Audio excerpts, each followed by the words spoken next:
بسم الله الرحمن الرحيم.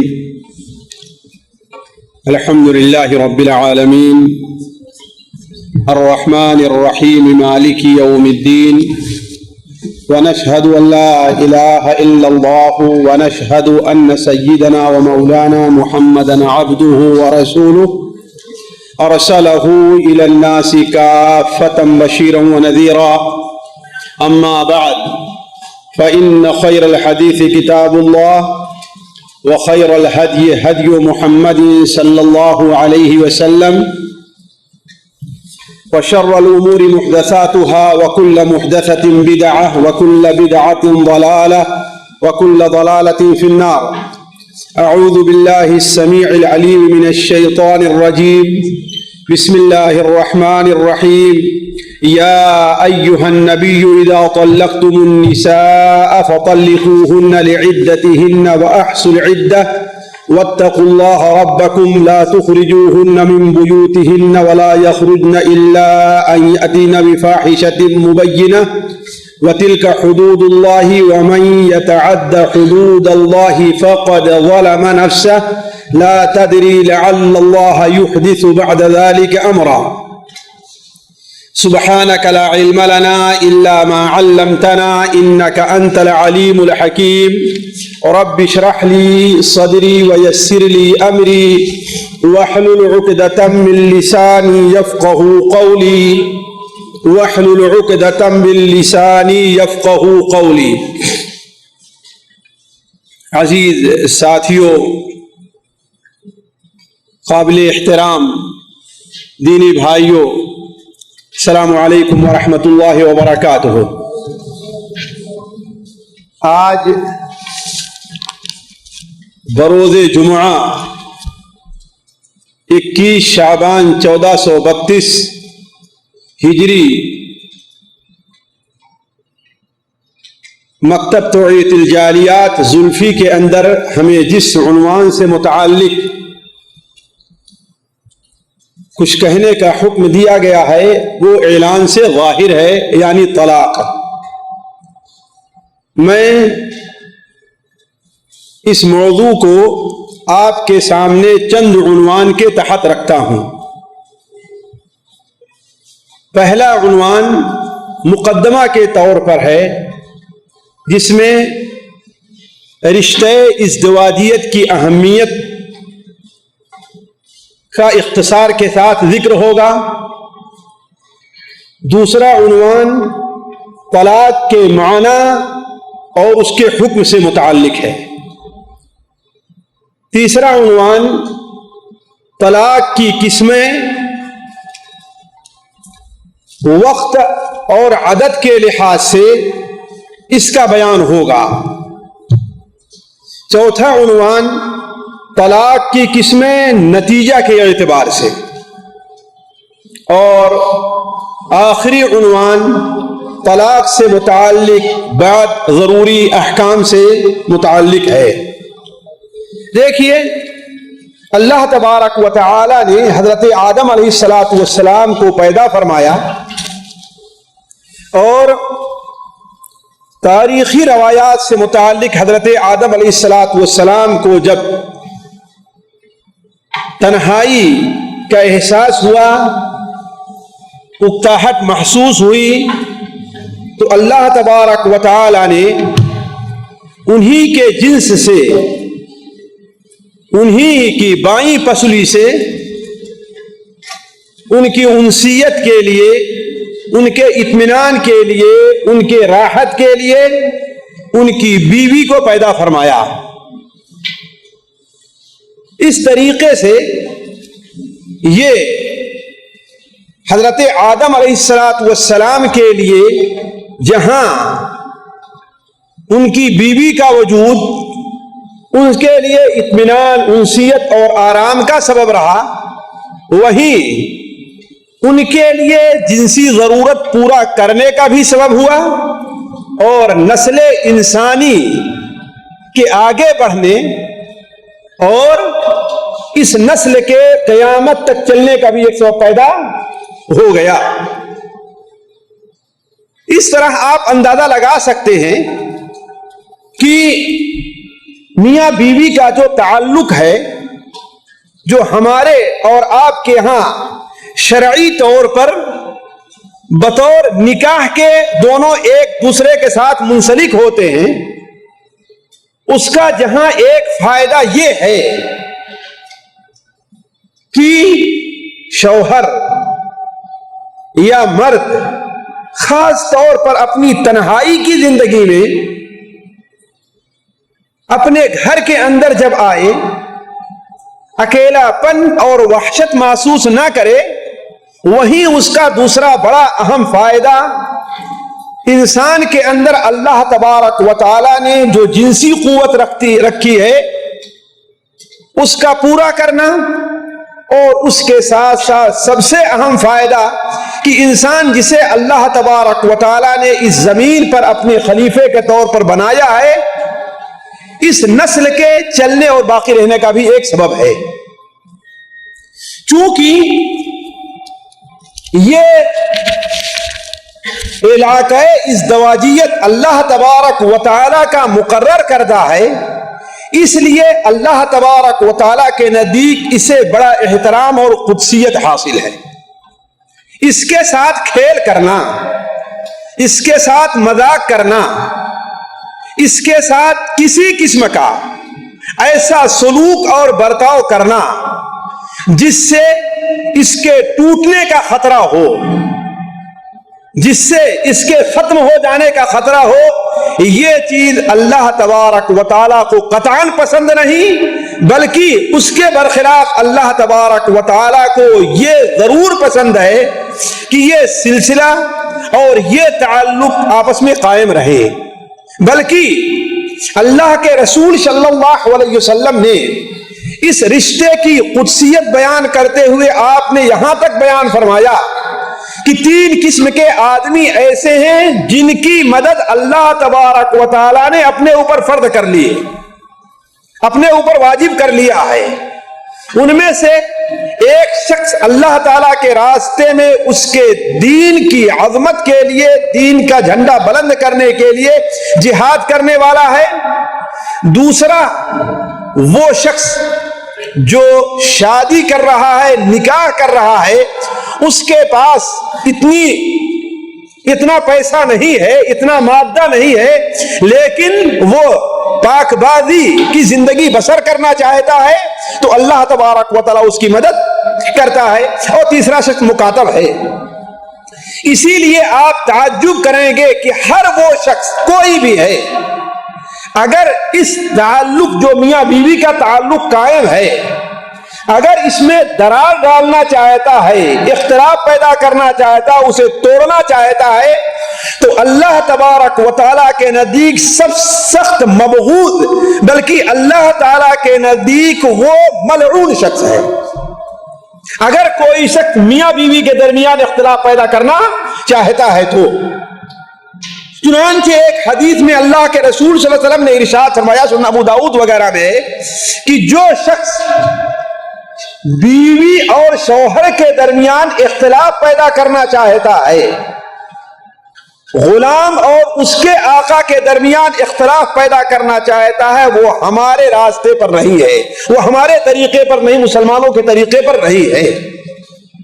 بلکہ آپ صلی اللہ علیہ وسلم نے، جیسا کہ صحیح مسلم شریف مسند احمد کی روایت ہے، کہ ایک بار آپ صلی اللہ علیہ وسلم نے ارشاد فرمایا کہ ہر صبح کو ابلیس ملعون شیطان اپنا عرش پانی کے اوپر رکھتا ہے، بچھاتا ہے، اور اپنے ہرکاروں کو، اپنے چیلوں کو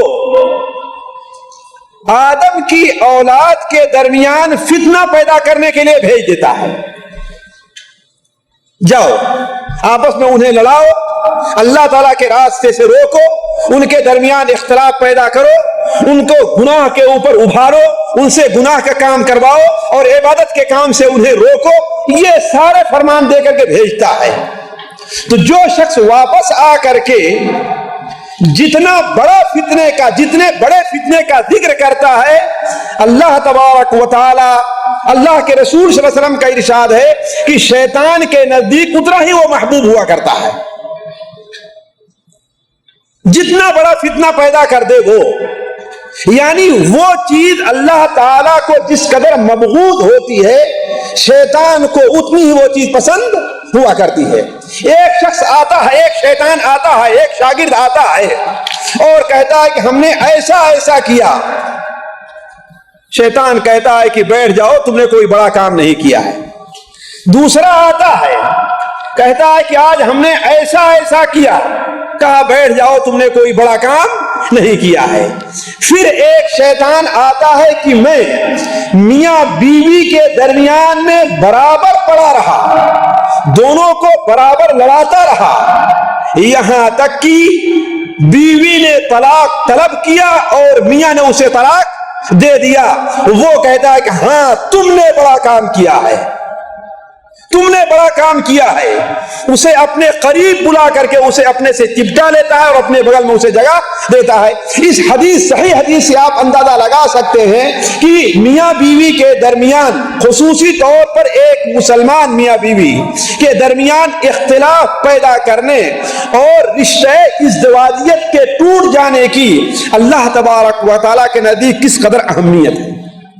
بلکہ آپ صلی اللہ علیہ وسلم نے یہاں تک ارشاد فرمایا، مسند احمد میں، سنن ترمذی میں، اللہ کے رسول صلی اللہ علیہ وسلم کا فرمان ہے کہ جو عورت بغیر کسی شرعی سبب کے اپنے شوہر سے طلاق طلب کرتی ہے کہ مجھے طلاق دے دو، بغیر کسی شرعی سبب کے اپنے شوہر سے طلاق طلب کرتی ہے، نکاح توڑنے کا مطالبہ کرتی ہے، تو اللہ کے رسول صلی اللہ علیہ وسلم نے ارشاد فرمایا کہ اس کے اوپر جنت حرام ہے۔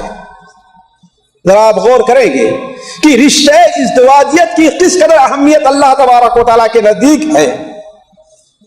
اگر بلا وجہ کوئی عورت یہ مطالبہ کرتی ہے اپنے شوہر سے، جس طریقے سے بہت سی عورتیں، کسی عورت کا کسی مرد سے تعلق ہو گیا، اب ظاہر بات ہے اس کے ساتھ جا نہیں سکتی، تو گھر میں مشکلات پیدا کرنا شروع کرتی ہے، کیوں؟ تاکہ یہ شوہر اسے طلاق دے دے۔ تو آپ صلی اللہ علیہ وسلم نے ارشاد فرمایا کہ ایسی عورت کے اوپر جنت حرام ہے اور جہنم واجب ہے اسے۔ سنن نسائی کی ایک روایت میں آپ صلی اللہ علیہ وسلم نے ارشاد فرمایا، المختلعات والمنتزعات ہن المنافقات۔ وہ عورتیں جو اپنے شوہروں سے خلا طلب کرتی ہیں، وہ عورتیں جو اپنے شوہر سے نکاح کے فسخ ہونے کا مطالبہ کرتی ہیں، یہی عورتیں حقیقت میں منافق ہیں، مومن نہیں ہیں۔ اسی لیے ساتھیوں، ہم لوگ بار بار یہ سنتے آئے ہیں کہ اللہ تبارک و تعالیٰ کے نزدیک سب سے ناپسندیدہ چیز جو حلال کی گئی ہے وہ کیا ہے؟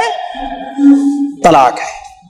لیکن ساتھیوں، ان حدیث سے یہ اندازہ تو لگا کہ رشتہ ازدواجیت کے باقی رہنے کی شریعت میں بڑی اہمیت ہے، لیکن کبھی کبھی ایسے حالات پیدا ہوتے ہیں کہ بغیر جدائی کے چارہ نہیں رہتا۔ جدائی نہ ہو میاں اور بیوی میں تو وہ گھر سکون کے بجائے بد اطمینانی کا گھر بن جاتا ہے۔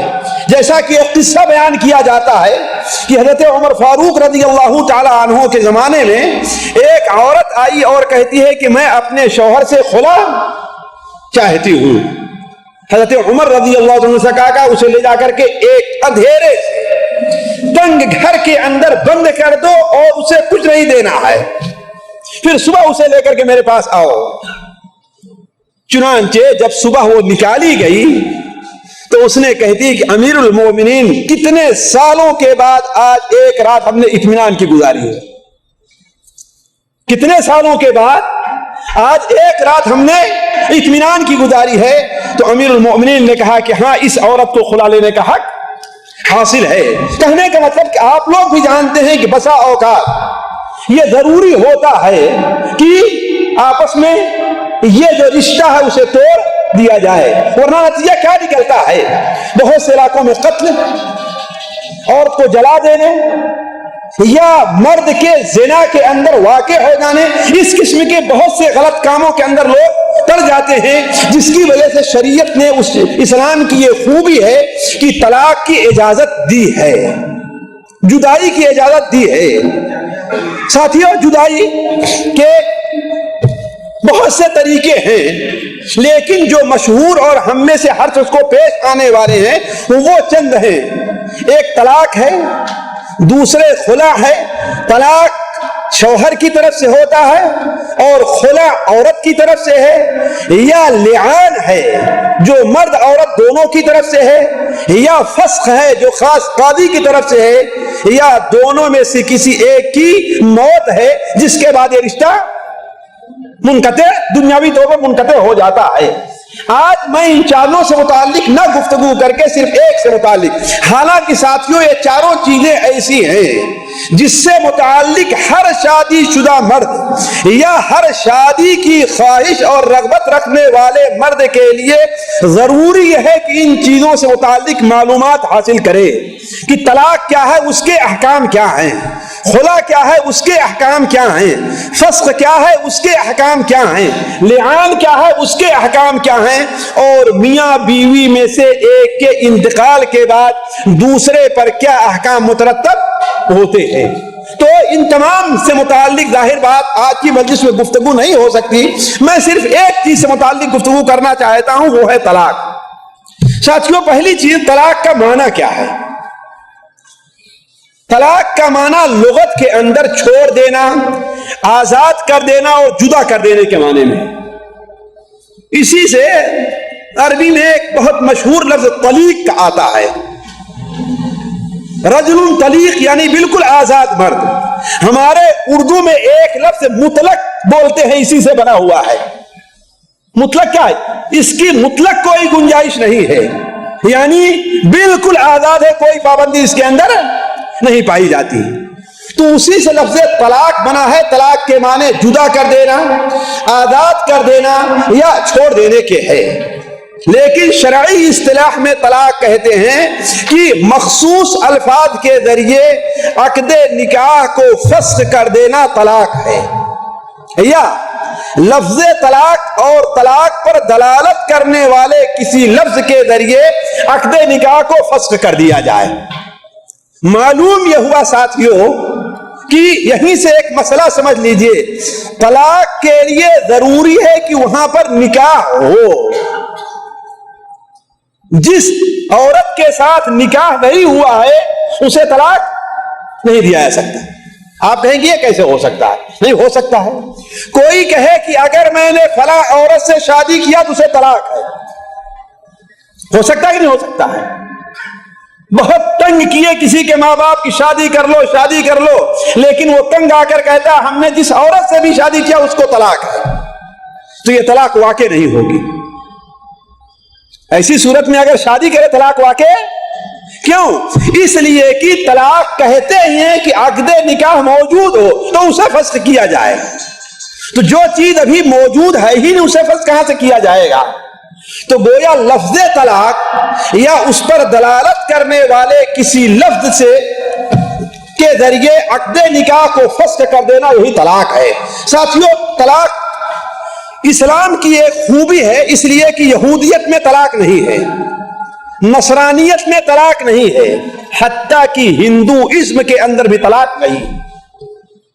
اسی لیے آپ دیکھیں گے کہ حتیٰ کہ شوہر کے مرنے کے بعد بھی ہندوازم میں عورت اپنے شوہر کے عقد سے باہر نہیں جاتی، بلکہ اسے اس کے ساتھ جل جانا پڑتا ہے۔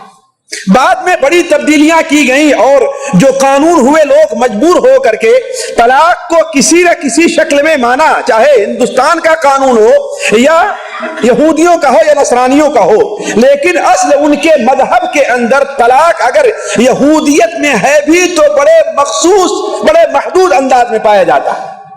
لیکن اسلام کی خوبی یہ ہے کہ اس نے جہاں نکاح کو مشروع قرار دیا ہے وہیں پر طلاق کی اجازت دی ہے، جیسا کہ قرآن مجید میں طلاق سے متعلق متعدد آیات ہیں، بلکہ قرآن مجید کی ایک سورت ہی طلاق سے متعلق نازل ہوئی ہے۔ سورہ بقرہ میں طلاق کے بڑے احکام ہیں، سورہ الاحزاب کے اندر ہے اور سورہ طلاق میں ہے. اور خود نبی کریم صلی اللہ علیہ وسلم نے ایک بار اپنی زوجہ محترمہ کو طلاق دیا ہے، طلاق دیا ہے. حضرت حفصہ رضی اللہ تعالی عنہا جو حضرت عمر رضی اللہ تعالی عنہا کی بیوی ہیں، حضرت اللہ کے رسول صلی اللہ علیہ وسلم انہیں طلاق دیا، لیکن حضرت جبرائیل تشریف لے آئے اور کہا کہ اے محمد اللہم صلی علی محمد، حفصہ ایک روزہ رکھنے والی اور تہجد کا اہتمام کرنے والی عورت ہے، لہذا اللہ تبارک و تعالی آپ کو حکم دے رہا ہے کہ آپ اس سے رجوع کر لیں. تو اللہ کے رسول صلی اللہ علیہ وسلم نے حضرت حفصہ سے رجوع کر لیا تھا. گویا آپ صلی اللہ علیہ وسلم کے اس معاملے سے، اس کام سے، اس عمل سے دو چیزیں ثابت ہوئی. ایک چیز تو یہ ہے کہ طلاق وقت حاجت مشروع ہے، اور دوسری چیز یہ ہے کہ طلاق اصل یہ ہے کہ جس طلاق کے بعد انسان کو رجوع کی گنجائش رہے، یہ ہے اصل. تو عرض کرنے کا مقصد یہ ہے کہ شرعی لحاظ سے طلاق مشروع ہے، قرآن سے ثابت، حدیث سے ثابت، اور تمام علماء کے اجماع سے ثابت ہے کہ ہاں طلاق اسلام کے اندر ہے. لیکن ساتھیوں طلاق کا حکم کیا ہے، یہ تیسرا نقطہ جو مجھے آپ کے سامنے رکھنا ہے. یہ چوتھا نقطہ، طلاق کا حکم کیا ہے. ہمارے یہاں طلاق سے متعلق بڑی غلط فہمی ہے، بڑی غلط فہمی ہے، اور اس کا نتیجہ یہ ہے کہ چونکہ ہماری تہذیب زیادہ تر ہندوازم سے، خاص طور پر عادات، لین دین، اٹھنے بیٹھنے، معاشرت میں ہندو رسم و رواج کا بڑا دخل ہمارے یہاں پایا جاتا ہے. اسی لیے بہت سی مذہبی بدعتیں ہمارے یہاں جو ایجاد ہوئی ہیں وہ ہندوؤں کو دیکھ کر کے، جس میں سے بھی شب برات کی جو بدعت ہے، حلوہ پوڑی اور اس میں چراغاں کرنا، اور یہ بھی بدعت ہم نے ہندوؤں ہی چلی ہے تقریباً. اسی طریقے سے طلاق سے متعلق بھی ہمارے یہاں یہ جو بدعت، یہ جو رجحان پایا جا رہا ہے زیادہ تر کہ ہاں طلاق سے لوگ بہت ہی، حتیٰ کہ بسا اوقات کوئی آدمی جائز طور پر بھی طلاق دینا چاہتا ہے تو اسے بھی لوگ اس میں بھی عیب لگانا شروع کر دیتے ہیں. یہ چیز کہاں سے لیا ہے؟ معاشرتی طور پر ہم نے ہندوؤں سے لیا، اس لیے کہ ہندوؤں کے ہاں طلاق نہیں تھی. لیکن اگر دیکھا جائے تو شرعی اعتبار سے علماء کہتے ہیں طلاق دینا واجب ہوگا کبھی، اور اس کے برخلاف طلاق دینا کبھی حرام بھی ہوگا. طلاق دینا کبھی واجب ہوگا اور طلاق دینا کبھی حرام ہوگا. طلاق دینا کبھی مستحب ہوگا اور طلاق دینا کبھی مکروہ ہوگا. یہ چار چیزیں ہوئی. اور پانچویں چیز، طلاق دینا کبھی جائز ہوگا. طلاق دینا کبھی واجب ہوگا، اگر انسان طلاق نہیں دیتا تو گنہگار ہے، اور اس کے برخلاف طلاق دینا کبھی حرام ہوگا، اگر طلاق دیتا ہے تو انسان گناہ کا کام کر رہا ہے. تیسری چیز یہ ہے طلاق دینا کبھی مستحب ہوگا، بہتر یہ ہے اگر انسان طلاق نہیں دے گا تو خطرہ ہے کہیں گناہ کے اندر واقع نہ ہو جائے. اور چوتھی چیز یہ ہے کہ طلاق دینا مکروہ ہے، اگر انسان طلاق نہیں دیتا ہے تو خطرہ ہے کہیں گناہ کے اندر نہ پڑ جائے. اور پانچویں چیز ہے کہ طلاق دینا جائز ہے. اس کو ذرا سنیے، یہ چیز ہمارے اور آپ کے سمجھنے کی ہے. پہلی چیز، طلاق دینا واجب ہے، وہ کب؟ اس کی کئی صورتیں ہوتی ہیں ساتھیوں. ایک صورت تو یہ ہے کہ انسان ایک ایسی عورت سے اس کا پالا پڑ گیا ہے جو بڑی ہی بد اخلاقی سے متعلق میری بد چلنی سے ہے، یعنی وہ زنا کرتی ہے مثال کے طور پر اس کی عدم موجودگی میں. جس طریقے سے بہت سے سوالات اس قسم کے ہوتے ہیں، اور ساتھیوں اس پر توجہ دینے اور خود اپنے گھر پابندی لگانے اور سخت نگرانی کی ضرورت ہے. میں کسی ایک شخص کو نعوذ باللہ متہم نہیں کرتا. ابھی پچھلے ہفتے الجزیرہ کے اندر ایک رپورٹ چھپی ہے کہ چند سالوں کے اندر عورت کی، یعنی شادی شدہ عورت کی خیانت کے میں 30% کا اضافہ ہوا ہے. اور انہوں نے لکھا تھا کہ ایک شہر کا یا چند شہروں کے اندر اس کا مردم شماری یا اس کا حساب لگایا گیا، سروے کیا گیا، تو اس میں 60% عورتیں اپنے شوہر کے ساتھ رہنے کے باوجود زنا کرتی ہیں، اور اس کی وجہ کئی ایک ہے، جن میں سب سے بڑا دخل اس میں مرد کا انٹرنیٹ کے اوپر جنسی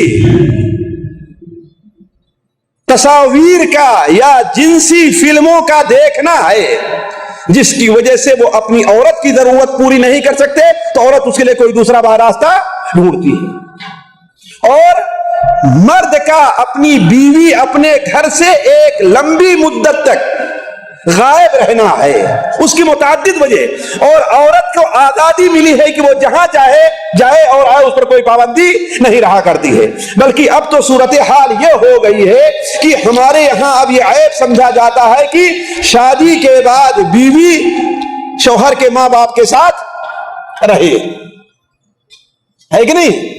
اس لیے کہتے ہیں بھائی روزانہ کے جھنجھٹ سے، اختلاف سے بہتر یہ ہے کہ ایک مکان کرایہ پہ لے کر کے اسے ہم دے رہے ہیں تاکہ ساس و بہو کی لڑائی سے ہمیں فرصت مل جائے۔ عرض کرنے کا مقصد ہم اس طرف نہیں جاتے، ہم اس طرف جا رہے ہیں کہ پہلی چیز جس صورت میں طلاق دینا واجب ہوگا وہ یہ ہے کہ بیوی بد چلن ہو، زنا کرتی ہے، اس کے بارے میں معلوم ہو جائے، اسے اولاً سمجھایا جائے اور منع کیا جائے، اگر مانتی نہیں ہے تو اسے طلاق دے دینا واجب ہوگا۔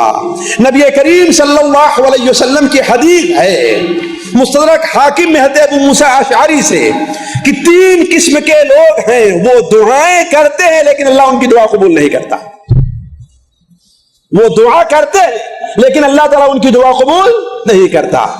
ان تینوں میں ایک وہ شخص ہے جس کی بیوی بدچلن ہے اور اسے طلاق نہیں دے دیتا ہے، اسے وہ طلاق نہیں دے رہا ہے۔ دوسری صورت طلاق دینا واجب کب ہوگا؟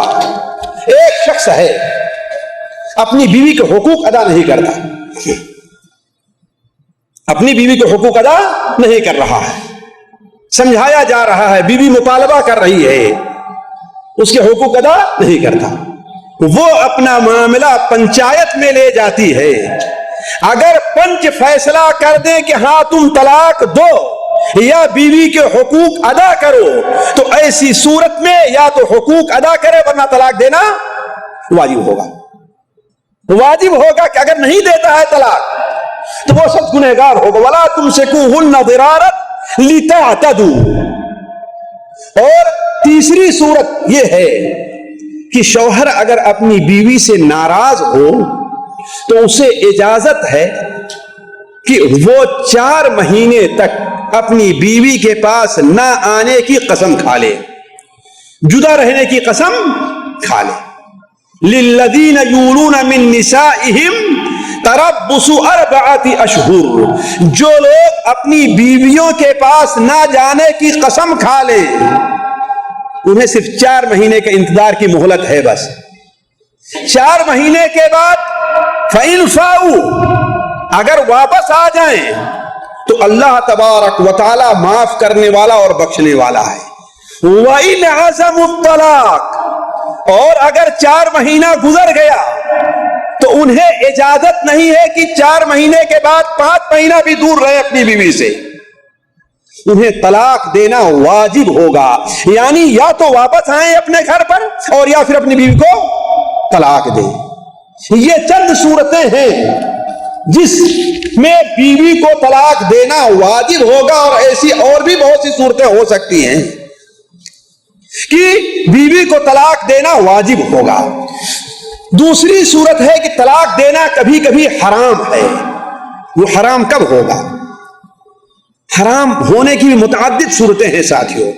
ایک صورت یہ ہے کہ کوئی کسی شخص کی بیوی حالت حیض میں ہے، وہ حالت حیض میں ہے، پاک نہیں ہے، اختلاف ہوا، غصہ آیا، اسے طلاق دے دیا، ایسی حالت میں طلاق دینا ناجائز ہے، بلکہ اسے رجوع کر لینا واجب ہوگا۔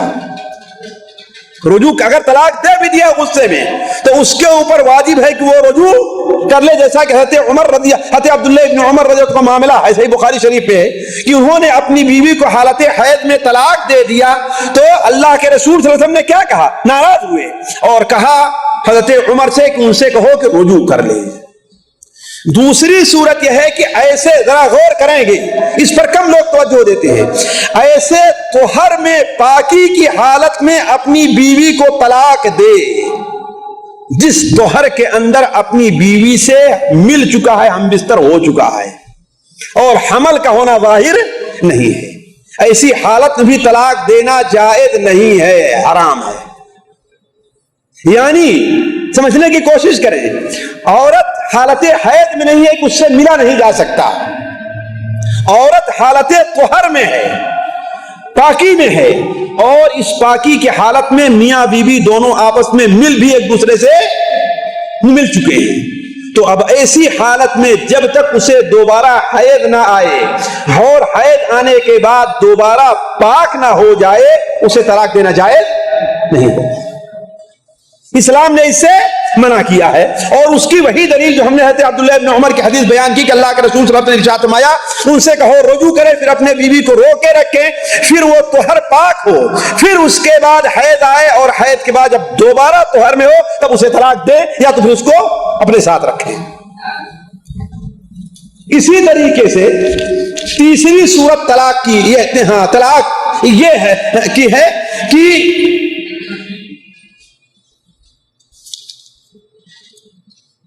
جی ہاں، حرام طلاق کی ایک صورت یہ ہے کہ عورت کو دو طلاق یا ایک طلاق ایک ساتھ دیا جائے، جس طریقے سے آج ہمارے یہاں یہ مسئلہ بہت عام ہے کہ ایک ساتھ اپنی بیوی کہ تجھے طلاق ہے طلاق ہے طلاق ہے، یا کہہ دے تجھے ہم نے 3 طلاق دیا، ہم نے تجھے 2 طلاق دیا۔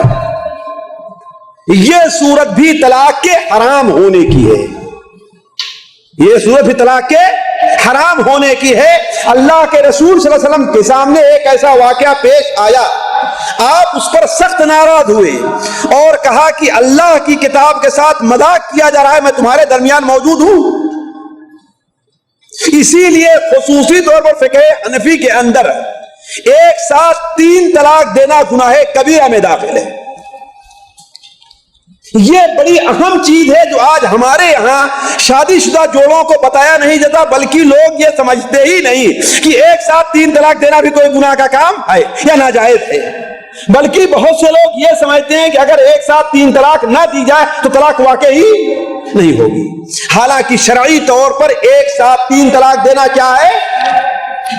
ناجائز اور حرام ہے۔ اور طلاق حرام طلاق کی ایک صورت یہ بھی ہے کہ طلاق کی صورت میں مرد کو یا عورت کو بہت بڑا نقصان ہو رہا ہے، بہت بڑا نقصان ہو رہا ہے۔ مثال کے طور پر ایک مرد ہے، اس نے بڑی کوشش کے بعد پیسے جمع کیا، مہر جمع کی اور اس نے شادی کر لیا۔ اب محترمہ مطالبہ کر رہی ہے مجھے طلاق دے دیا جائے، یا ایک غریب باپ تھا، جیسا کہ ہمارے یہاں بہت سے علاقوں میں یہ چیز پائی جا رہی ہے، وہ مسکین بڑی محنت کر کے جب سے بیٹی پیدا ہوئی ہے تب سے اس کے لیے جہیز جمع کر رہا تھا، کیوں؟ بغیر جہیز کے شادی ہی نہیں ہوتی اس کی۔ اس نے ایک بار اتنے پیسے جمع کر کے شادی تو کر دی، اور اب میاں صاحب کہے مجھے پسند ہی نہیں ہے، یہ اسے طلاق دے دینا چاہتے ہیں۔ تو عرض کرنے کا مقصد، اگر میاں بیوی میں سے کسی کو بڑا ضرر لاحق ہو، نقصان لاحق ہو، تو نہ عورت کے لیے طلاق کا مطالبہ جائز ہے اور نہ مرد کے لیے طلاق دینا جائز ہے، جیسا کہ اللہ کے رسول صلی اللہ علیہ وسلم ارشاد ہے کہ لا ضرر ولا ضرار، نہ کسی کو نقصان پہنچانا ہے نہ کسی کو بدلے میں نقصان دینا ہے۔ ساتھیوں، جائز طلاق کی صورت یہ ہے کہ شوہر طلاق کے لیے حاجت مند ہے۔ دیکھیے دلوں کا معاملہ عجیب ہے، بسا اوقات انسان چاہتا ہے کہ میں اسے اپنی بیوی بنا کر کے رکھوں، لیکن دل نہیں ملتا، ہوتا کہ نہیں ہوتا ہے؟ یا بیوی چاہتی ہے کہ میں ان کے ساتھ رہوں لیکن دل نہیں ملتا۔ اور خطرہ یہ ہے کہ اگر خطرہ یہ ہے کہ اگر یہی معاملہ رہا تو کہیں آگے چل کر کے معاملہ اور آگے نہ بڑھ جائے. تو ایسی صورت میں اگر کوئی شخص طلاق دینا چاہتا ہے بشرطے کہ عورت کو یا خود اپنے آپ کو کوئی بڑا نقصان لاحق نہ ہو تو یہ طلاق دینا جائز ہے. مستحب طلاق کی ایک صورت یہ ہے کہ عورت اپنے شوہر کو دینی لحاظ سے پسند نہیں کرتی, دینی لحاظ سے پسند نہیں کر رہی ہے, یا عورت دینی لحاظ سے کوئی زیادہ دیندار نہیں ہے, اور خطرہ ہے کہ اگر ایسا نہ رہا تو ہمارے بچوں پر اس کا اثر پڑے گا, یا بڑی بدزبان ہے, بڑی زبان کی تیز ہے, اور ایسی زبان کی تیز ہے کہ ماں کے ساتھ بھی اختلاف کیے ہوئے ہے, اپنی جٹھانی یا اپنی دیورانی کے ساتھ بھی اختلاف کیے ہوئے ہیں, اپنی پڑوسی کے ساتھ بھی اختلاف کیا ہوا ہے. ایسا ہے کہ پورے گھر کے اندر ایک لڑائی کا ماحول پیدا ہو گیا ہے. تو ایسی صورت میں طلاق دینا مستحب ہوگا, طلاق دینا مستحب ہوگا. سنا ابو داؤد میں ایک روایت ہے کہ یا گھر کے اندر بالکل بے روک ٹوک خرچ کر دیتی ہے. ایک شخص آئے اور کہے اے اللہ کے رسول صلی اللہ علیہ وسلم میری بیوی جو ہے کسی کا ہاتھ روکتی نہیں ہے, آپ نے اسے طلاق دے دوں. انہوں نے کہا اے اللہ کے رسول لیکن ہمارے بچے ہیں اس کے ساتھ, اس سے بچے ہوئے ہیں, بچوں کا معاملہ کیا ہے؟ تو آپ نے کہا چلو پھر اس کو برداشت کرو, اسے روکے رکھو, اسے برداشت کرو اور روکے رکھو. اسی طریقے سے ساتھیوں مکروہ طلاق وہ ہے کہ میاں بیوی کو تو کوئی بڑا نقصان نہیں پہنچ رہا ہے, البتہ یہ ہے کہ دونوں کا دل ملتا نہیں, بیوی بدخلق بھی نہیں ہے کہ نہیں ہے, اور اسے بلا وجہ اسے طلاق دے دیا جا رہا ہے, اس سے معمولی قسم کا شوہر کا یا عورت کا نقصان ہو رہا ہے. تو عرض کرنے کا مقصد ہے طلاق ساتھیوں اسی طریقے سے حرام بھی ہے, ناجائز حرام بھی ہے, مکروہ بھی ہے, مستحب بھی ہے, واجب بھی ہے اور جائز بھی ہے. اب ہم آتے ہیں اس طرف طلاق کی قسمیں کتنی ہیں, کس لحاظ سے کہ طلاق دینے کے لحاظ سے طلاق کی دو قسمیں ہیں, حکم کے لحاظ سے کہہ لیجیے آپ. ایک طلاق ہے سنی طلاق اور دوسرا طلاق ہے بدعی طلاق. یہ ہر شادی شدہ جوڑے یا شادی کرنے والے کے لیے ضروری ہے کہ اس کو سمجھے.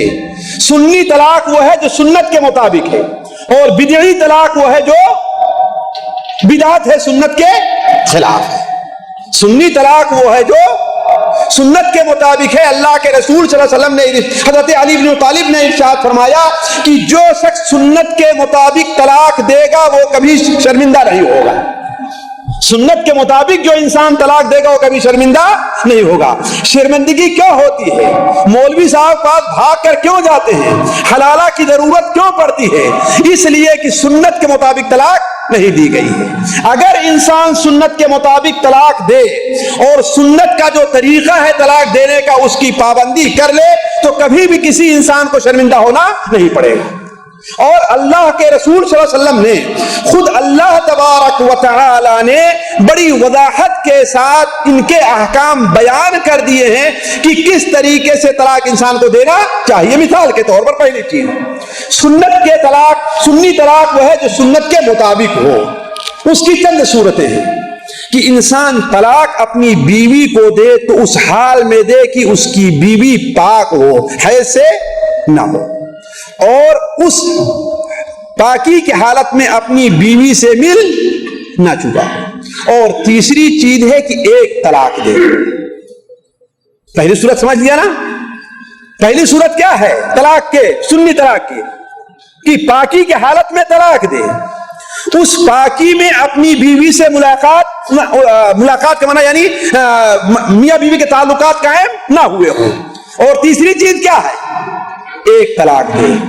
اور چوتھی چیز یہ ہے کہ بہتر یہ ہے کہ اس کے اوپر گواہ بنا لے, جیسا کہ سورہ طلاق کی دوسری آیت میں اللہ تعالیٰ ارشاد فرماتا ہے کہ اس کے اوپر گواہ بنا لیا جائے, رجعت پر بھی اور روکنے پر بھی.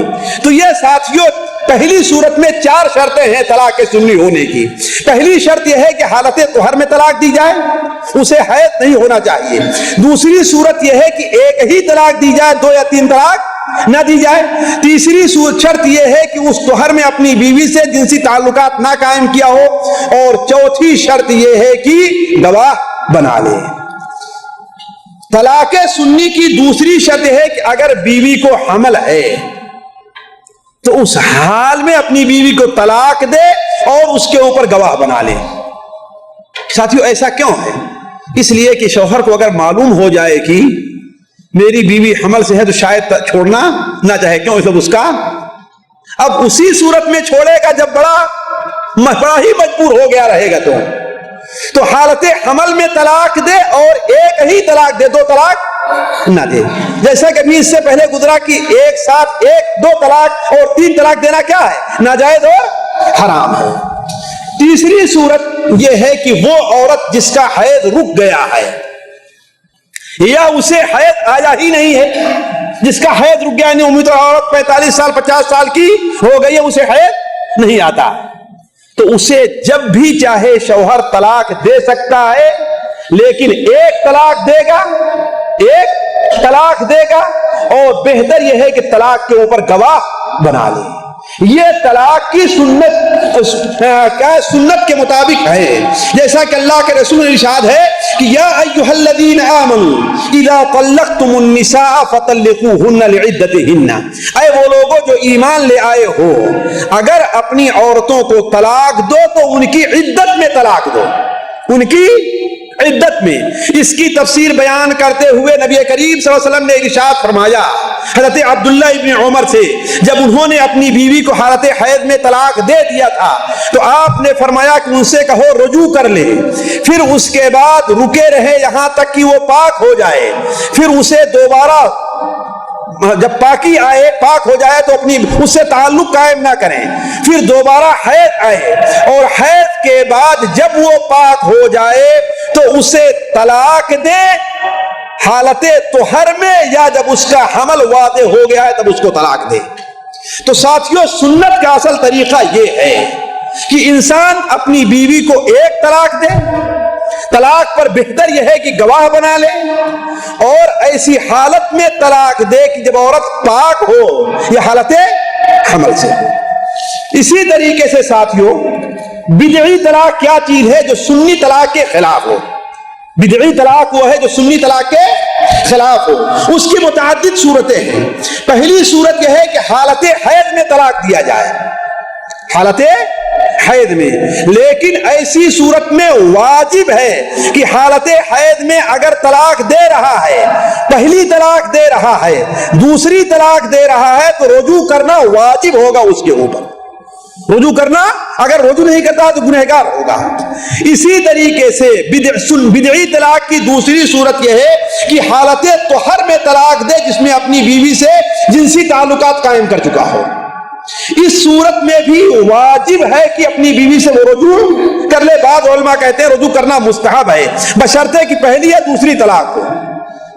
تیسری صورت یہ ہے کہ ایک ساتھ دو طلاق یا تین طلاق دے، جیسا کہ ہمارے ہاں عام طور پر رائج ہے۔ یہ طلاق دینے کا بدعی طریقہ ہے، سنی طریقہ نہیں، اور جیسا کہ معلوم ہوا اس کے اوپر گناہ بھی ہو رہا ہے، اس کے اوپر گناہ بھی ہوتا ہے۔ تو عرض کرنے کا مقصد ہے کہ ایک ساتھ دو طلاق دینا یا تین طلاق دینا یہ کون سی طلاق ہے؟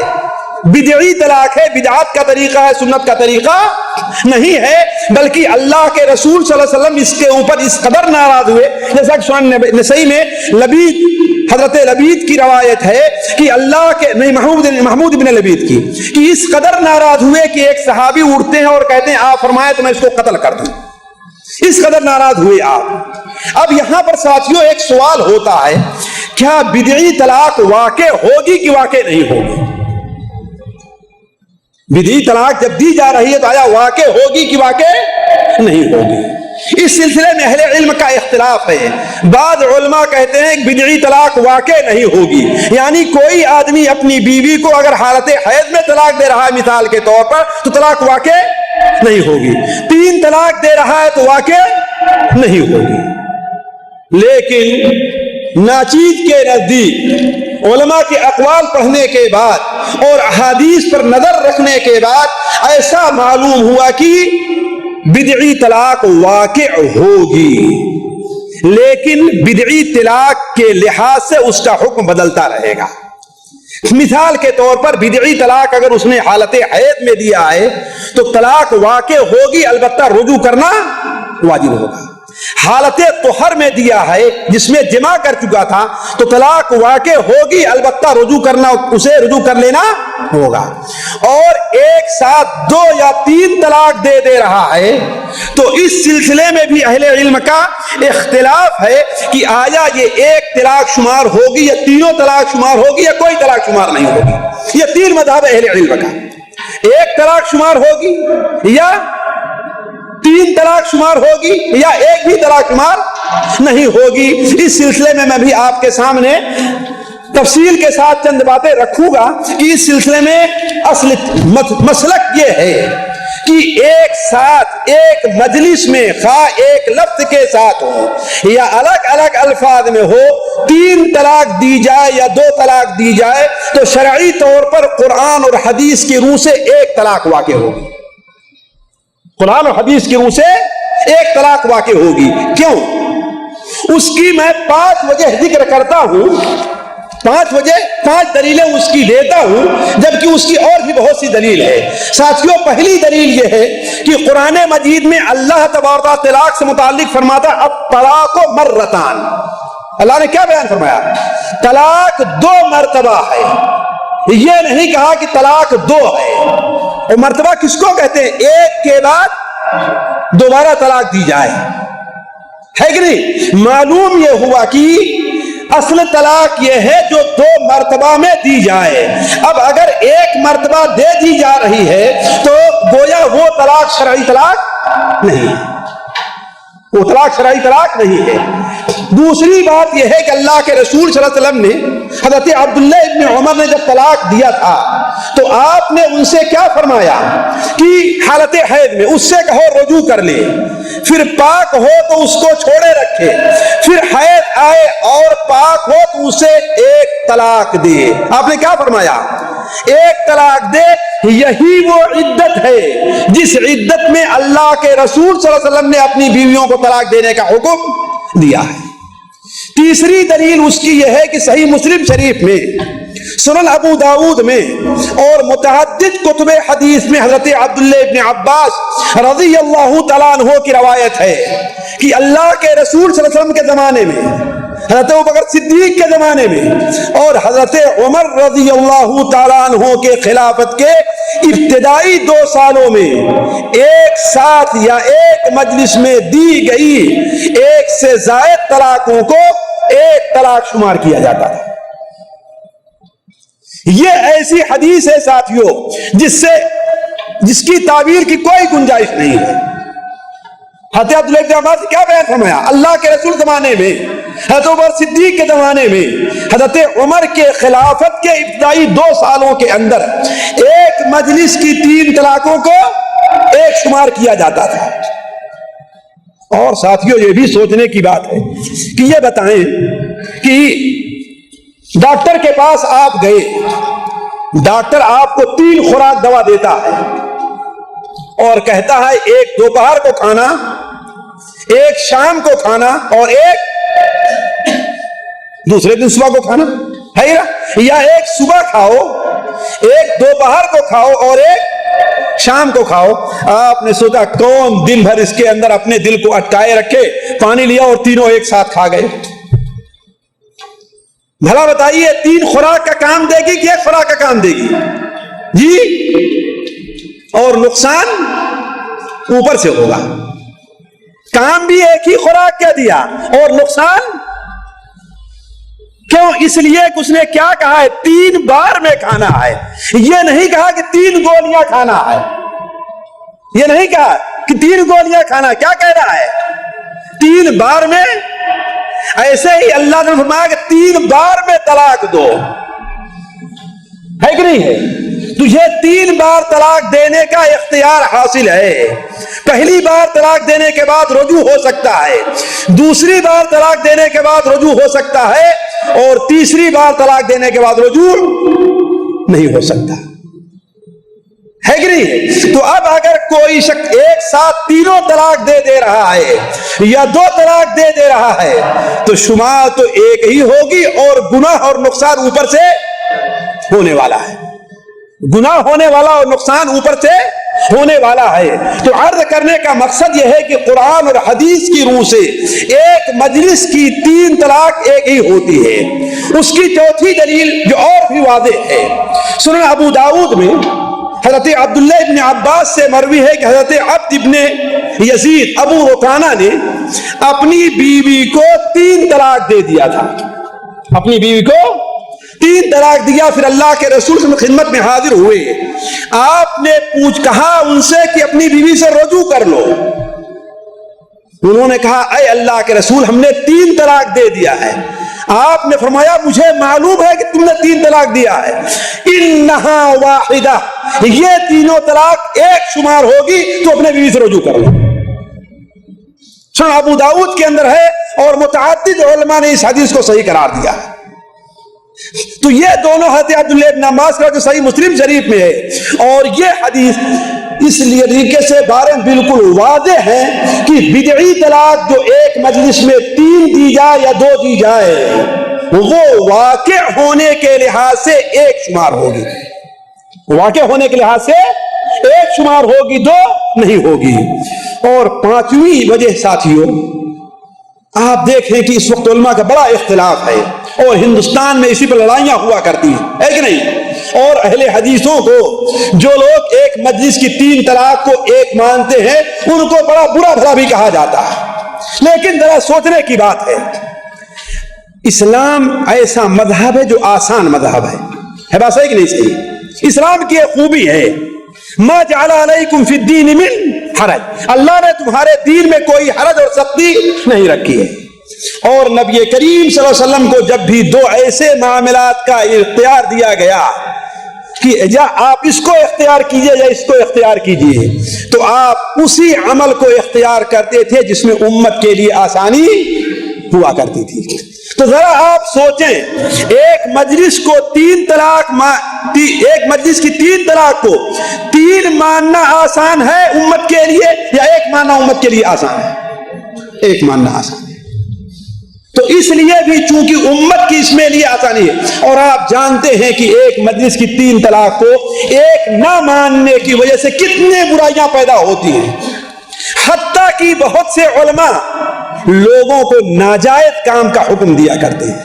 وہ کیا ہے؟ حلالہ ہے، کہتے ہیں نا، خود علماء احناف کے نزدیک حلالہ مکروہ تحریمی ہے۔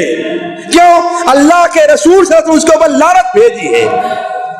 حالانکہ اصل یہ ہے کہ حلالہ ناجائز اور حرام ہے، صرف مکروہ نہیں ہے، اس لیے کہ ہر وہ کام جس پر لعنت بھیجی جائے، اللہ کی فٹکار بھیجی جائے، وہ کام مکروہ نہیں بلکہ کیا ہے؟ حرام ہے۔ تو اس کی وجہ سے مجبور ہو کر کے کیا کام کرتے ہیں؟ حلالے کا مفتی لوگ بڑی آسانی سے حکم دے دیتے ہیں، اور بعض مفتیوں کو میں جانتا ہوں کہ خود حلالہ کرتے ہیں۔ جی ہاں، دلی کے ایک بڑے مشہور مفتی، ان کی 2 بیویاں ہیں، دوسری بیوی اسی طریقے سے ہے کہ جب ان کے پاس، نام نہیں لینا چاہتا میں، کہ ان کے پاس لوگ فتویٰ پوچھنے کے لیے آئے تو انہوں نے کہا بھائی اب تو بغیر حلالہ کے کوئی چارہ نہیں ہے۔ تو کیا کام کیا کہ مولوی صاحب کسی دوسرے سے کرائیں گے، بیوی خوبصورت ہے، جوان ہے، پتہ نہیں چھوڑتا بھی ہے کہ نہیں چھوڑتا ہے، ایسا کیجئے کہ آپ ہی۔ کہا بھائی ٹھیک ہے، تیار ہیں، ہے نا؟ کرائے کے 60 مولوی صاحب بھی بن گئے، ہے کہ نہیں ہے؟ جس طریقے سے کرایہ 60 کرایہ پر لیا جاتا ہے نا، ایسے مولوی صاحب بھی کرائے کے 60 بن گئے، ہے کہ نہیں ہے؟ چنانچہ شادی ہوئی، رات میں مولوی صاحب کو عورت پسند آ گئی، عورت کو مولوی صاحب پسند آ گئے، صبح لوگ ان کے پیچھے پیچھے دوڑ رہے ہیں، مولوی صاحب کہتے ہیں بھائی اس سے کہو، اگر کہے تو میں چھوڑ دیتا ہوں اس کو، اس سے کہو، یہ ریئلی واقعہ ہے، بالکل سچا واقعہ ہے، اس سے کہو اگر وہ کہے تو میں چھوڑ دیتا ہوں۔ مولوی صاحب کیا آپ کی اور اس کی بات طے ہوئی تھی کہ آپ کے شوہر کی بات طے ہوئی تھی؟ کس کی بات طے ہوئی تھی جی؟ تو عرض کرنے کا مقصد یہ ہے کہ اس کے بہت ساتھیوں میرے سامنے ایک تو نہیں کتنے ایسے واقعات ہیں کہ حلالے کے بعد 2 برائیاں بڑی اہم پیدا ہوتی ہیں۔ ایک برائی تو یہ پیدا ہوتی ہے کہ اگر جس مرد کے ساتھ حلالہ کے لیے حلالہ کرایا گیا ہے اگر وہ پڑوس کا ہے، جیسے بھائی سے چھوٹے بھائی سے حلالہ کے لیے شادی کر دیتے ہیں ایسے، تو چونکہ دونوں میں عورت مرد میں ایک بار پردہ اٹھ جاتا ہے تو یہ مستقل زنا کا سلسلہ چلتا رہتا ہے۔ یہ پہلی خرابی بڑی پیدا ہوتی ہے۔ اور دوسری خرابی ہے کہ بہت سے لوگ اپنی بیوی ہی سے ہاتھ دھو لیتے بلکہ اپنی جائیداد سے بھی ہاتھ دھو لیتے ہیں، اپنی جائیداد سے بھی ہاتھ دھو لیتے ہیں۔ کراچی میں ایسا ہوا، جنگ اخبار کے اندر نکلا تھا کہ ایک صاحب گورنمنٹ کے نوکر تھے، ان کی شادی کسی مالدار عورت سے ہوئی۔ اس عورت کو اس کے باپ نے کراچی شہر میں، دیکھیں کراچی شہر میں ایک گھر دیا تھا۔ بھلا بتائیے کراچی، بامبے، لاہور، دلی، کلکتہ میں اگر کسی کو ایک گھر مل جائے، ایک فلیٹ نہیں ایک پورا گھر مل جائے تو اس کا چاندی سونا ہی سونا ہے کہ نہیں ہر طرف سے۔ تو میاں صاحب کسی دن گورنمنٹ نوکر تھے، آفس میں گئے اور بڑے غصے میں آئے۔ وہاں تو بس چلا نہیں اپنے آفیسر کے سامنے، اور آ کر غصہ کس کے اوپر اتارا؟ بیوی کے اوپر اتارا۔ ذرا سے اختلاف ہو تینوں طلاق ایک ساتھ جڑ دیا، ہے کہ نہیں ہے؟ کہتے ہیں بھائی کہ تمہارے پاس 3 گولی ہے، تمہیں چلانے کی اجازت ہے، چاہے مثال دیتے ہیں یہ، چاہے ایک ساتھ چلاؤ یا الگ الگ چلاؤ، ہے کہ نہیں ہے؟ ہم کہتے ہیں کہ ہاں چلاؤ گے تو، لیکن اگر ایک ساتھ چلاؤ گے ایک ہی دشمن تمہارا مرے گا اور 2 دشمن تمہارے اوپر حملہ کرنے کے لیے باقی رہے گی، یہ کہ نہیں سوچتے ہو تم، ہے نا؟ اور اگر ایک گولی چلاؤ گے تو 2 دشمن کا اور تم مقابلہ کر سکتے ہو۔ تو شریعت کو اگر آپ مثال سے بیان کرنا چاہتے ہیں تو اس کے خلاف بھی مثالیں موجود ہیں۔ تو عرض کرنے کا مقصد ہے کہ طلاق دے دیا، اب مولوی صاحب لوگوں کے پاس فتویٰ پوچھنے دوڑے تو مولوی صاحب لوگوں نے کیا کہا کہ حلالہ کراؤ۔ اب بڑی مصیبت یہ ہے کہ اب کسی سانڈ کو ڈھونڈنا ہے، کہاں ملے وہ سانڈ، ہے نا؟ ظاہر سانڈ ہی ہم نہیں کہتے، اللہ کے رسول نے فرمایا ہے، حدیث شریف میں ہے، کیا تمہیں میں، سنن ابو داؤد وغیرہ میں، کیا میں تمہیں کرائے کا سانڈ نہ بتلاؤں؟ صحابہ کرام نے کہا ضرور بتلائیے۔ کہا حلالہ کرنے والا حلالہ کرانے والے، یہ کرائے کا سانڈ ہے، میں نہیں کہہ رہا ہوں۔ تو وہ صاحب بھی کسی سانڈ کو ڈھونڈنے لگے تو سوچے کسی سے شادی کریں گے تو ہوتا ہے کہ صرف بیوی پر نہیں بلکہ مکان پر بھی قبضہ کر لے۔ تو ایسا کیا، گھر میں جو نوکر تھا جس کے اوپر زور چل سکتا تھا، اسے دبا سکتے تھے، اسے مار سکتے تھے، ہے کہ نہیں، اس سے شادی کے بارے میں سوچ لیا اور اس کو طے کیا کہ بیٹا یہاں پر آؤ، ایسا ایسا معاملہ ہے، تمہیں اتنا پیسہ دیا جائے گا، اس لیے سانڈ کو کرایہ دیا جاتا نہیں دیا جاتا ہے، اس کی مزدوری دی جاتی ہے نا، اتنا پیسہ تمہیں دیا جائے گا، ایسا کرنا، ایک رات کے لیے اس سے شادی کر لو اور کل صبح اسے تم چھوڑ دینا۔ وہ کاغذ لے آیا گیا ہے نا جس کے اوپر نکاح لکھا گیا، اور نیچے جو تھا کہ ہاں بھائی طلاق دینے پر دستخط اس سے کروائیں گے، ٹھیک ہے۔ رات میں اسے عورت کے پاس بھیجا گیا، تو شروع میں تو چونکہ گھر کا نوکر تھا، نوکرانی کے پاس جاتے ہوئے ڈر رہا ہے، لیکن نوکرانی نے اسے بلایا اور دونوں ایک ساتھ رہے تو عورت کو وہ پسند آ گیا، وہ نوکر عورت کو پسند آ گیا، اور عورت نے کہا کہ دیکھو اب تمہیں طلاق نہیں دینا ہے، یہ تمہارا گھر ہے، اس میں اب ہم اور تم رہیں گے،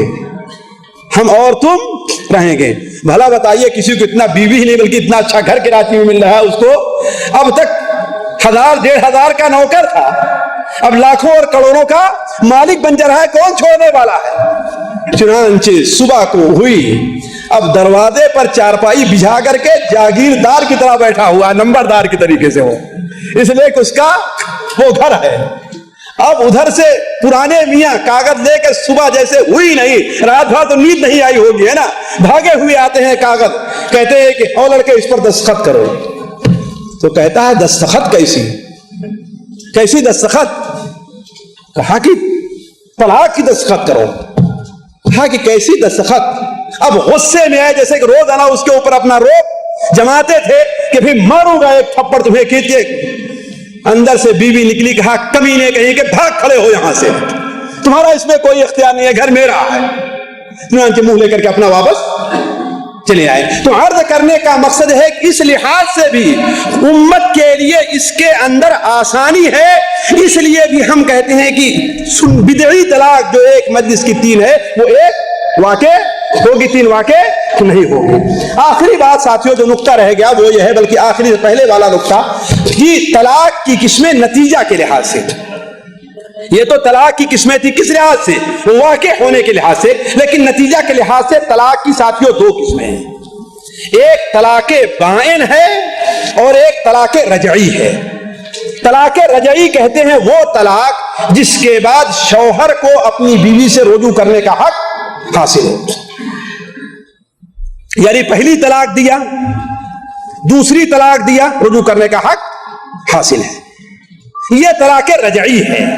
اور دوسری طلاق طلاق بائن ہے. بائن کے معنی ہوتا جدائی، یعنی اس کے بعد اب شوہر کو رجوع کرنے کا حق حاصل نہیں ہے. شوہر اپنی بیوی سے رجوع نہیں کر سکتا. اس کی مختلف صورتیں ہیں.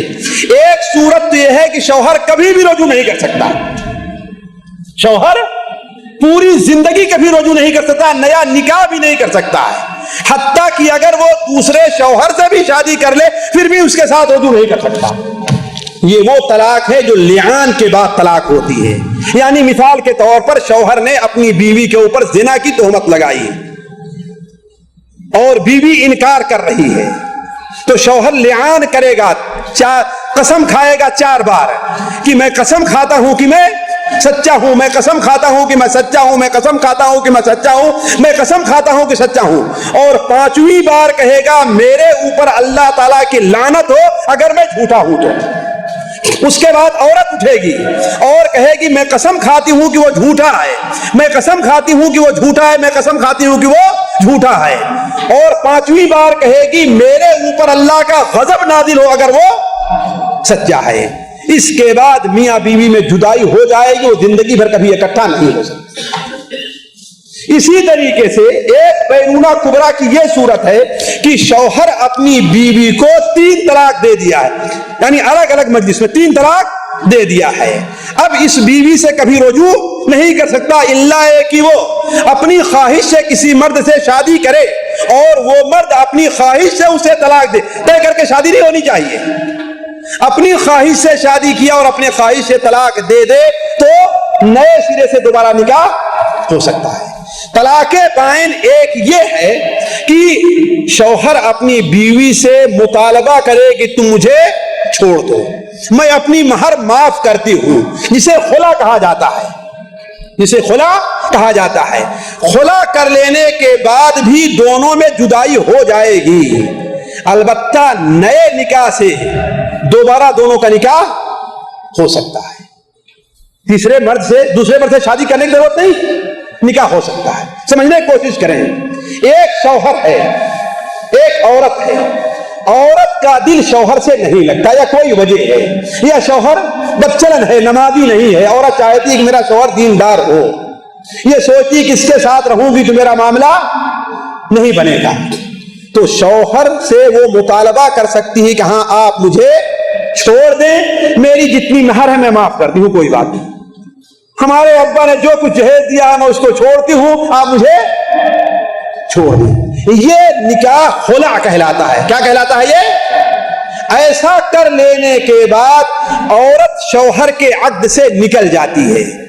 ایک عدت گزار کر کے وہ کہیں بھی شادی کر سکتی ہے، اور اگر کہیں شادی نہ کرے، پہلا ہی شوہر اس سے شادی کرنا چاہے تو نئے نکاح سے شادی کر سکتا ہے.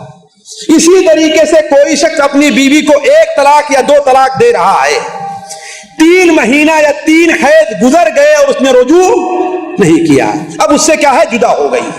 لیکن اس میں ہو یہ سکتا ہے کہ دوبارہ نیا نکاح کر کے دونوں ایک دوسرے کے ساتھ مل جائیں. تو طلاق کی نتیجہ کے لحاظ سے 2 صورت ہے، ایک طلاق بائن ہے اور ایک طلاق رجعی ہے.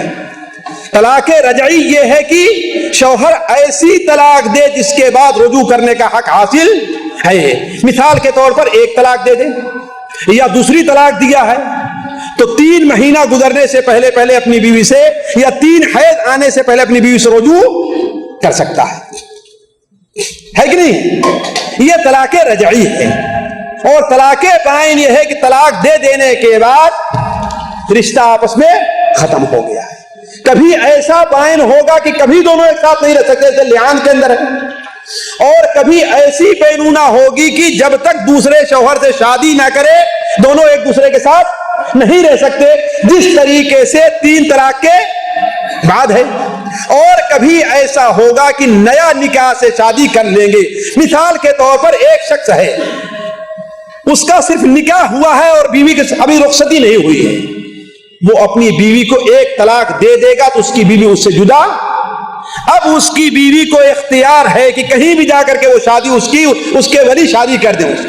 اور اگر پہلا شوہر جس نے طلاق دیا ہے وہ بھی شادی کرنا چاہے تو وہ بھی ہو سکتا ہے. نئی مہر باندھی جائے گی اور نیا نکاح کیا جائے گا.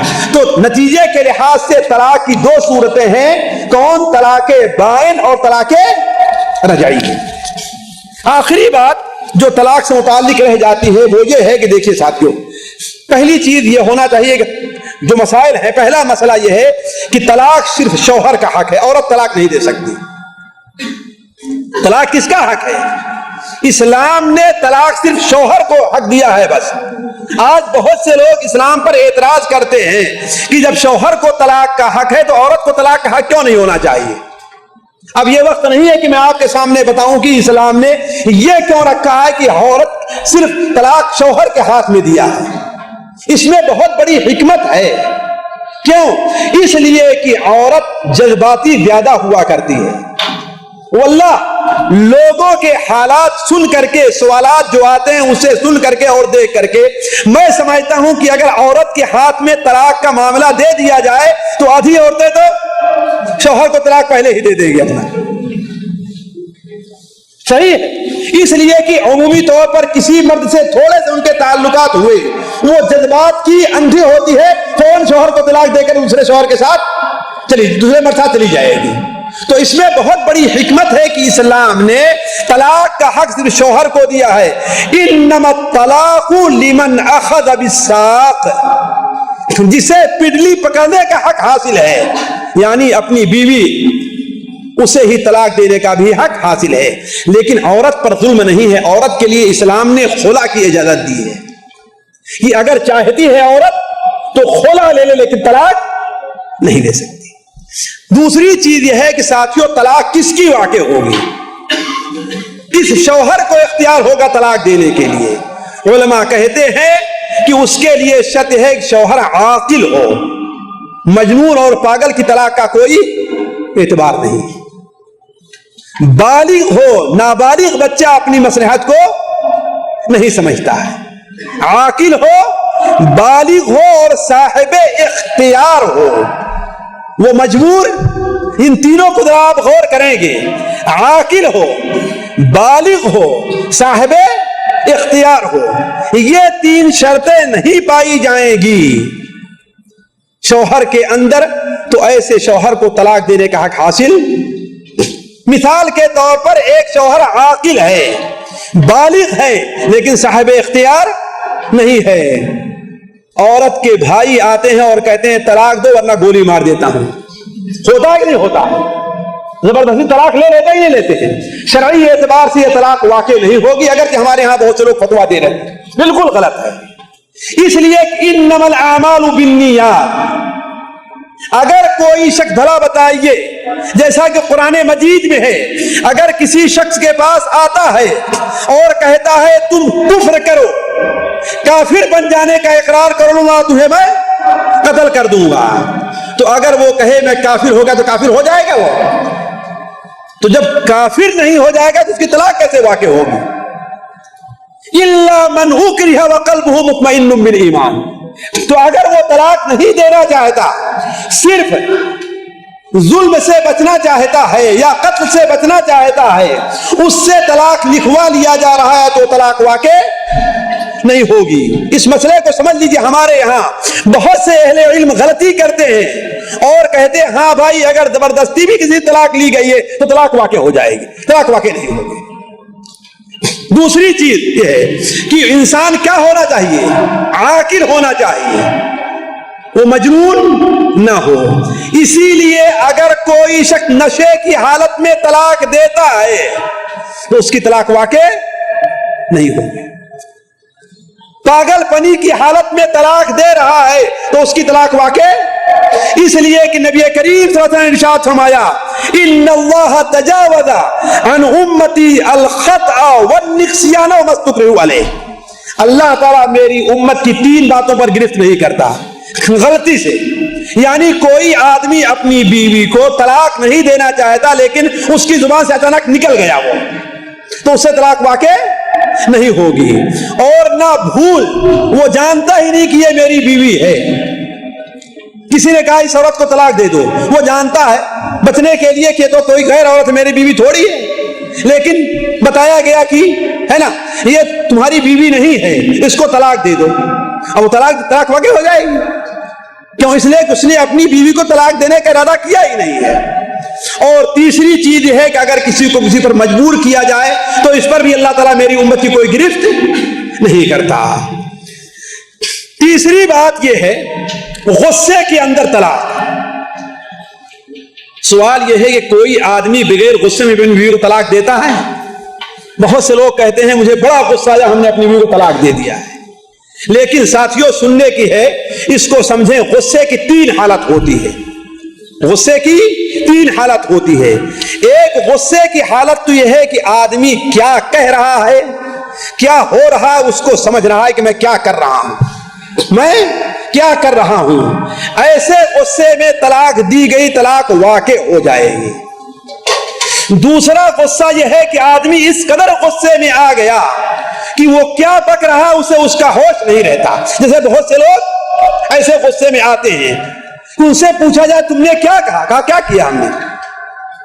اگر ایسا غصہ آ جائے انسان کو تو اس غصے میں طلاق واقع نہیں ہوگی. دیکھیں گے پہلی صورت کیا ہے, ایسا غصہ آیا کہ انسان کیا کر رہا ہے اس کو یاد ہے, ایسے غصے میں طلاق دیتا ہے تو طلاق واقع ہو جائے گی. اور غصہ ایسا ہے کہ اس قدر غصہ ہو گیا ایک شخص کہ اسے ہوش ہی نہیں کہ وہ کیا کہہ رہا ہے, بالکل مجنون اور پاگل کی طرح ہو گیا ہے, تو اس طلاق کا اعتبار نہیں ہے. البتہ غصے کی ایک تیسری شکل ہے جس کے بارے میں اہل علم کا اختلاف ہے. وہ یہ ہے کہ اس کا شعور تو باقی ہے لیکن غصہ اتنا زیادہ ہے کہ زبان پر اسے کنٹرول نہیں ہے. جیسے بہت سے لوگ غصہ آیا اور بچے کو پائے ہیں تو اس کو اٹھا کر کے چھت سے نیچے پھینک دیں گے, ہوتا ہی نہیں ہوتا ہے. یعنی انہیں یہ معلوم ہے میں کیا کر رہا ہوں, لیکن اپنے اوپر کیا کہہ رہے ہیں کیا کر رہے ہیں اس پر انہیں کنٹرول نہیں رہ جاتا ہے. آیا اس حالت میں طلاق واقع ہوگی کہ واقع نہیں ہوگی؟ میں یہاں پر خاموشی اختیار کرتا ہوں. مجھے علماء کا اختلاف ہے اور میں اس میں سمجھتا ہوں کہ صحیح مسئلہ کیا ہے, لیکن یہاں پر خاموشی کیوں؟ اس لیے کہ سننے والے اس کا غلط مفہوم. اس لیے ایسے معاملات میں لوگوں سے کیا کہتا ہوں, قاضی کے پاس جاؤ, بڑے مفتی کے پاس جاؤ, اس کے پاس بیٹھ کر کے اپنی صورت کو اپنی حالت کو بیان کرو. وہ فیصلہ کرے گا کہ ہاں یہ غصہ تمہارا قابل اعتبار ہے کہ نہیں ہے. یعنی تمہارے اوپر طلاق ہونے کا فیصلہ اس لیے کہ بھائی ساتھیوں طلاق ہونا نہ ہونے کا معاملہ کیا ہے, کسی شرمگاہ کے حلال یا حرام کرنے کا معاملہ ہے. اس لیے میں کہہ رہا ہوں کہ یہ مسئلہ سخت پیچیدہ ہے. پہلی صورت بالکل واضح ہے کہ اتنا غصہ ہو انسان کو کہ وہ سمجھ رہا ہے کیا کر رہا ہے اور اس پر تصرف ہو سکتا ہے. اور دوسری صورت یہ ہے کہ انسان کو کوئی ہوش نہیں ہے. اور تیسری صورت وہ ہوتی ہے کہ ہوش تو ہے لیکن اپنی زبان پر کنٹرول. اور میں سمجھتا ہوں کہ ایسی صورت میں طلاق ہو جانی چاہیے. میں فتویٰ نہیں کر رہا ہوں, کیوں؟ اس لیے کہ یہ ایسا غصہ ہے کہ اس کے اوپر انسان کنٹرول کر سکتا ہے. مثال کے طور پر اپنے کفیل کے سامنے ہو, ایسا غصہ آ جائے اسے, ہے نا, تو اس کی مصلحت یہ ہے کہ کفیل کو راضی رکھنا, لہذا اس غصے کو پر کنٹرول قابو پائے کہ نہیں پائے گا, زبان سے کوئی غلط بات ہے کہ نہیں. تو عرض کرنے کا مقصد یہ سخت اختلاف کی بات ہے. آخری چیز جو طلاق سے متعلق رہ جاتی ہے, اور میں نہیں سمجھتا تھا کہ اس قسم کے غلطیاں لوگوں سے ہوگی، لیکن بعض سوالات جو آتے ہیں ہمارے پاس، ابھی چند دن پہلے ایک صاحب کا سوال آیا جب طلاق سے متعلق ان کے سامنے میں واضح کرنے لگا تو کہے ایسے تو میں کئی بار کر چکا ہوں اپنی بیوی کے ساتھ، اس لیے اسے سمجھنے کی ضرورت ہے۔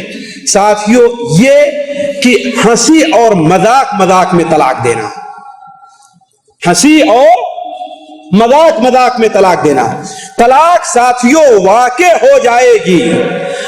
شوہر اگر عاقل ہے، بالغ ہے، با اختیار ہے تو اس کی طلاق واقع ہو جائے گی، خواہ حقیقت میں طلاق دے یا مذاق میں طلاق دے۔ طلاق کا معاملہ شریعت کے نزدیک اتنا اہم ہے، نکاح کا معاملہ، نکاح کا رشتہ اتنا مقدس ہے کہ اس کے ساتھ مذاق کرنے اور چھیڑ خانی کرنے کی اجازت نہیں ہے۔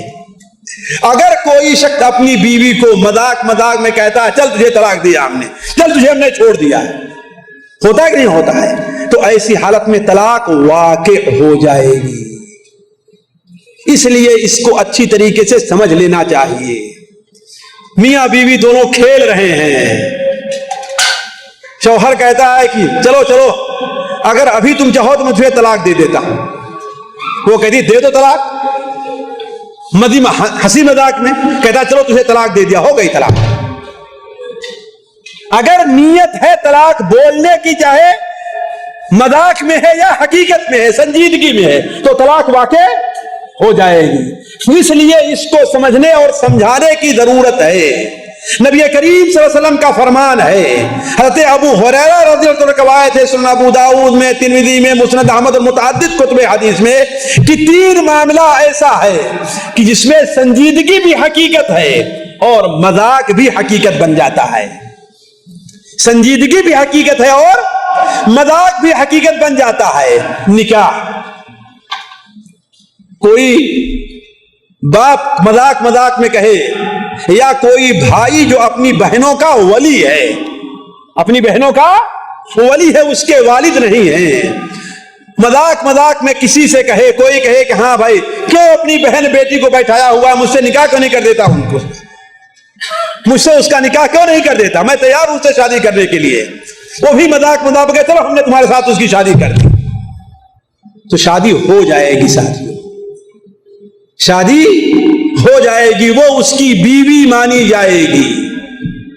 تو 3 چیزیں ایسی ہیں جس میں مذاق بھی سنجیدگی ہے اور حقیقت بھی سنجیدگی، تو سنجیدگی ہے ہی، وہ کیا ہے؟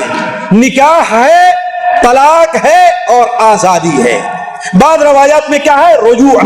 رجوع ہے۔